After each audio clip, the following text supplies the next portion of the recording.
नमस्कार. आपल्या सगळ्यांचे सोशल महाराष्ट्र न्यूज चॅनलमध्ये हार्दिक स्वागत. चला वळूया तर एका नवीन बातमीकडे. आजची बातमी.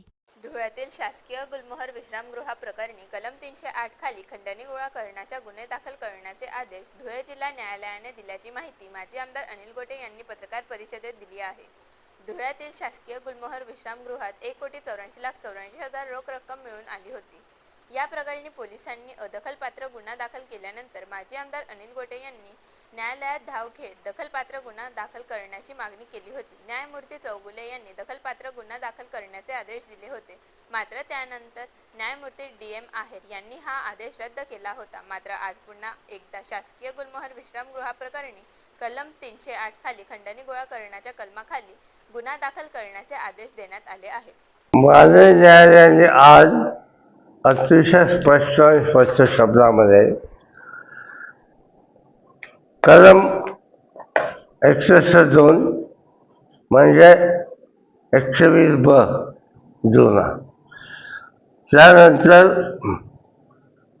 233 खुला पुरावा ग्राह्य करणे, 238 अपराधाच्या बचावासाठी अपराधाचा पुरावा नष्ट करणे म्हणजे CCTV फुटेज नष्ट केल्याचे, 238 अपराधाच्या बचावासाठी अपराधाचा पुरावा नाहीसा करणे, 239 अपराधाची माहिती देणे, कायद्याने बंधनकारक असताना माहिती देण्यास टाळाटाळ करणे, 241 इलेक्ट्रॉनिक पुरावा नष्ट करण्यास मदत करणे, 249 अपराधाला आसरा देणे आणि 308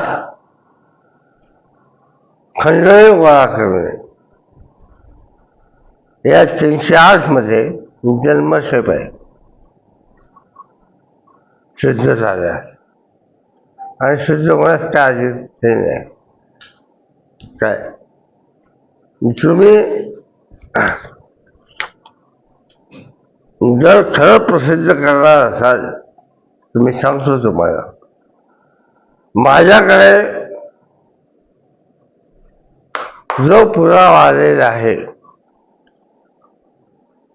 त्या पुराव्यामध्ये RTOला 70 लाख रुपये मागितले होते.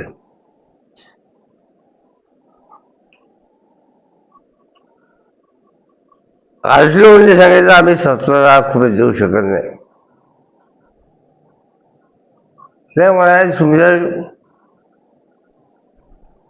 ते सांगवी पळासेचा जे काय स्टेशन आहे काय तिकडे नवापूरला, हे आम्ही सगळे बंद करून टाकू.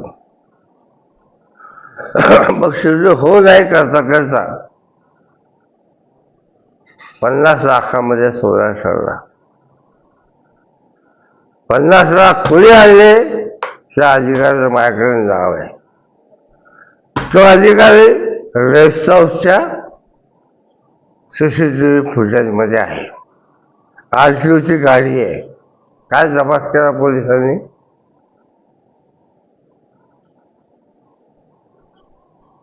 काय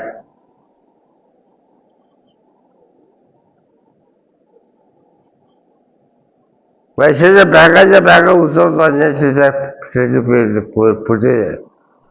काय आम्हाला काय बोललो होते माणसं खायला, हे कोण आहे बा, हे कोण आहे, हे कोण आहे, आम्ही सांगून द्या ना. काय बातमी आवडल्यास चॅनलला लाईक व सबस्क्राईब करा व दररोज अशा नवनवीन बातम्या पाहण्यासाठी चॅनलला फॉलो करा. धन्यवाद.